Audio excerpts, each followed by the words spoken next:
E eu que tenho 25 anos e uma filha de 15 anos. Mas vamos lá, que eu vou explicar pra vocês o porquê que eu tenho 25 e uma filha de 15. Bom, eu venho de uma família bem pobre. Os meus pais sempre tiveram que batalhar muito para nos proporcionar o básico, sabe? E assim, desde os meus 12 anos de idade, eu acompanhava minha mãe na casa da família que ela trabalhava. E nessa idade, eu já era responsável por cuidar da filha do casal, né? Os donos da casa. E a minha mãe fazia toda a parte de limpeza. Eu, com 12 anos, era responsável por uma neném de 2 aninhos de idade. E eu ficava mais com ela do que a própria mãe, porque os donos da casa mesmo ali ficavam o dia inteiro fora, né? Eles tinham uma empresa grande e tal, os dois cuidavam da empresa. Então ela tirava leite, deixava lá na geladeira e eu ficava com a neném o dia inteiro.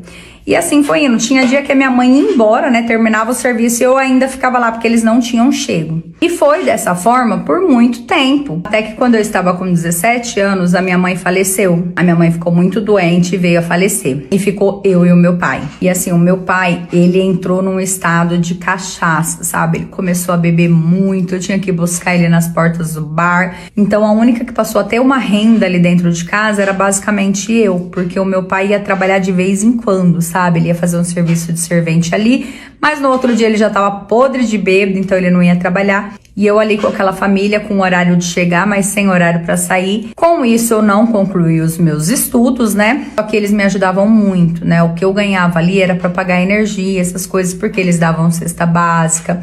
A minha patroa, ela vivia me dando as roupas que ela enjoava de usar, sabe? E ele dava as roupas dele que ele já tinha enjoado, ou que pra ele não servia mais, e eu dava pro meu pai. E eu ali cuidando da bebê da família e cuidando do meu pai, né? Toda vez que eu saía do serviço, eu tinha que passar em casa, ver se ele tava lá. Se ele não tivesse sair andando, que nem uma doida, de bicicletinha pela cidade pra caçar o meu pai. E muitas das vezes eu achava ele numa sarjeta jogado. Com essa bebedeira do meu pai, com ele ter se entregado tanto à cachaça, né? Depois que minha mãe faleceu, não durou muito. 1 ano e meio depois que minha mãe faleceu, meu pai veio a falecer também. Começou a ter vários problemas de saúde e tal, e ele teve um infarto. Não deu tempo de socorrer. Quando me ligaram pra falar na casa dos meus patrões, já eram tarde demais, e eu me vi sozinha. E os únicos que tinham pra me acolher eram os meus patrões. Completei a maioridade, só que assim, quando eu completei 18 anos, que eu já era uma mulher formada, eu acredito que a filha dos meus patrões, por não ter tanto contato com os pais e ter mais comigo, desde quando ela completou 3, 4 aninhos, ela já me chamava de mãe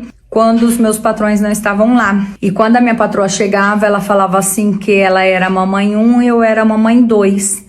E a minha patroa nunca achou ruim disso, nunca implicou, e eu também não tirava isso dela. Então assim, ela foi crescendo comigo sendo a segunda mãe dela. Eu não me via longe daquela família. Quando meu pai faleceu, eles também separaram um quartinho lá dentro da casa pra mim. Então aquela casinha assim, por mais que pagasse pouco nela, eu me livrei daquele débito, né? E passei a morar na casa dos meus patrões, mas na realidade eles fizeram isso porque a filha já estava crescida, tudo, precisaria ficar mais de olho e tal, então eu tinha ali o tempo inteiro. E nessa época, minha patroa também falou pra mim que ela iria pagar os estudos online pra mim. Aquilo me deixou muito feliz. Nisso ela me disponibilizou um notebook, eu comecei a estudar na casa dela quando a filha dela estava na escola. E assim foi se seguindo. Só que o que eu não sabia, realmente eu não sabia, sabe? Os dois nunca deixou transparecer. É que a relação do meu patrão com a minha patroa não tava legal. Nunca presenciei nenhuma briga deles. Até que teve um dia que eu estava lá estudando, né, no note, porque a menina tava na escola. E a minha patroa chegou no meio da tarde, assim, subiu no quarto dela e saiu com várias malas.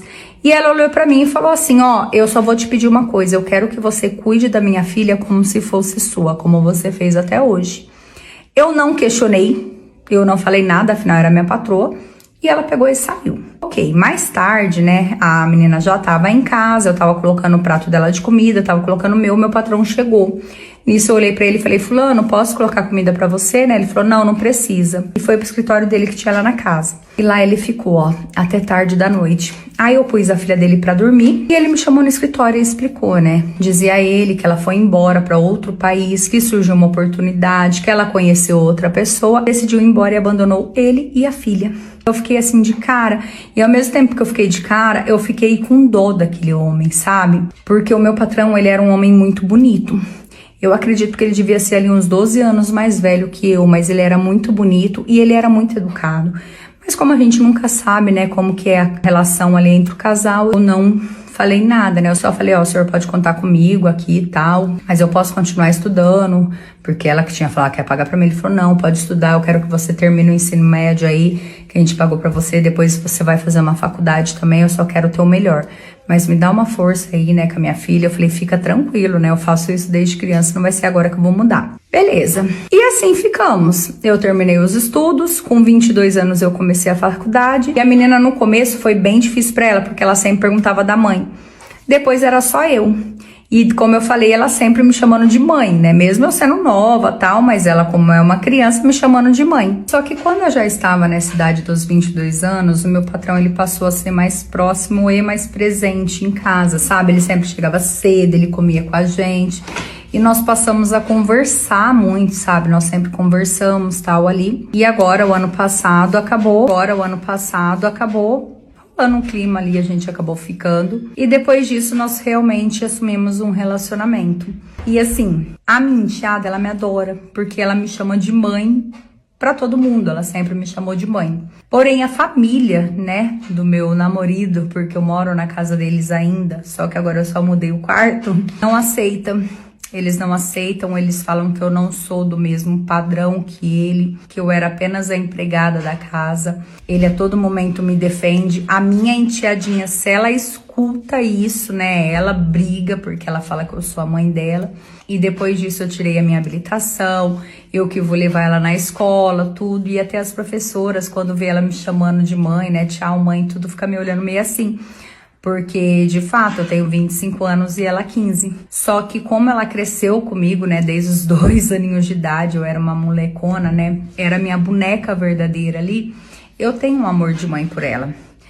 Nós não tivemos mais notícias da mãe dela. A mãe dela não liga nem pra perguntar como tá a filha. Então eu acredito que Deus preparou assim tudo nos mínimos detalhes. Eu sinto muita falta da minha mãe, eu sinto muita falta do meu pai. Gostaria muito que eles estivessem vivos agora nesse momento para eu poder proporcionar para eles algo melhor. Mas infelizmente eles não estão mais aqui. Mas eu recebo muitos julgamentos por conta disso, né? Tem pessoas que falam que eu que fui pra cima dele, que eu quis virar a patroa, mas não, sabe? Aconteceu. Eu estive ali quando ele passou esse baque. E sim, eu com 25 anos, tenho a minha filha de 15 anos que enche a boca na escola, em todo lugar, pra falar que eu sou a mãe. Ela não pergunta mais da mãe dela. Embora existam os julgamentos, eu estou muito feliz e eu amo ela. Eu sinceramente não sei se eu pretendo ter filhos. Meu marido, né, porque hoje nós moramos juntos, ele fala que se eu quiser ter filhos, nós teremos.